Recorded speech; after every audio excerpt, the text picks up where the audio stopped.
दोस्तों, राधे राधे। मैं आप लोगों का अपने चैनल LDS क्लासेस पर स्वागत करती हूँ। दोस्तों, आज मैं आप लोगों को धार्मिक स्वतंत्रता का अधिकार जो कि अनुच्छेद 25 से 28 तक है। अनुच्छेद 25 अंतःकरण की चर्चा अर्थात व्यक्तिगत धार्मिक स्वतंत्रता की चर्चा।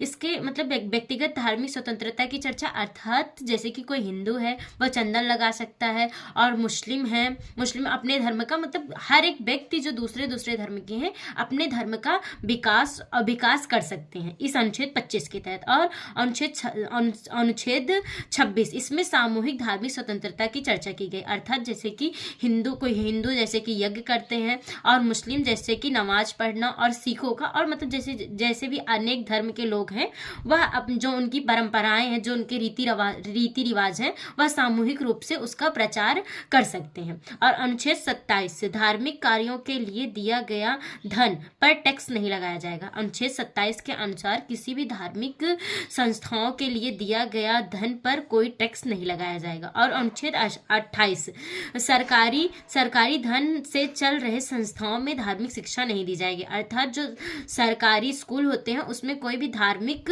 शिक्षा नहीं दी जाएगी। और संस्कृत शिक्षा संबंधित अधिकार अनुच्छेद 29 अल्पसंख्यकों के हितों का संरक्षण अर्थात जो अल्पसंख्यक हैं उनके हितों का संरक्षण किया जाएगा। और अनुच्छेद 30 अल्पसंख्यकों का शिक्षा संरक्षण अर्थात जो अल्पसंख्यक हैं उनको शिक्षा में भी उनको संरक्षण दिया जाएगा अनुच्छेद 30 के अनुसार। और अनुच्छेद 31 इसमें पैतृक संपत्ति की चर्चा की गई अर्थात जो पैतृक धन होते थे, पैतृक संपत्ति होती थी, उसकी चर्चा हमारे मूल अधिकार में थी, अनुच्छेद 31 में थी, लेकिन इस समय उसे 44वें संविधान संशोधन द्वारा उसे हटाकर अनुच्छेद 300 के एक काम में रखा गया है। और अनुच्छेद 32 संवैधानिक उपचार का अधिकार अनुच्छेद 32 को मूल अधिकार बनाने वाला मूल अधिकार कहा जाता है। मतलब कि अनुच्छेद 32 ही एक ऐसा अनुच्छेद है जिसके कारण हमारा जो मूल अधिकार है एक्चुअल में मूल अधिकार कहलाता है। इस अनुच्छेद के माध्यम से व्यक्ति सीधे सुप्रीम कोर्ट जा सकता है। मतलब कि इस अनुच्छेद के माध्यम से कोई भी व्यक्ति सीधे सुप्रीम कोर्ट जा सकता है।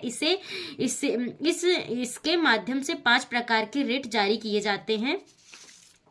पहला है बंदी प्रत्यक्षीकरण, प्रतिषेध, परमादेश, उत्प्रेषण और अधिकार दृश्यता। और अनुच्छेद 33 अधिकार परीक्षा अनुच्छेद 33 राष्ट्रीय सुरक्षा के हितों से संसद, सेना, मीडिया तथा गुप्तचरों के मूल अधिकार को सीमित कर सकती है। मतलब कि राष्ट्रीय सुरक्षा के लिए संसद जैसे कि कोई न्यूज है तो मीडिया पे नहीं अपलोड हो सकता है, गुप्तचरों को वह मूल नहीं बताया जा सकता है।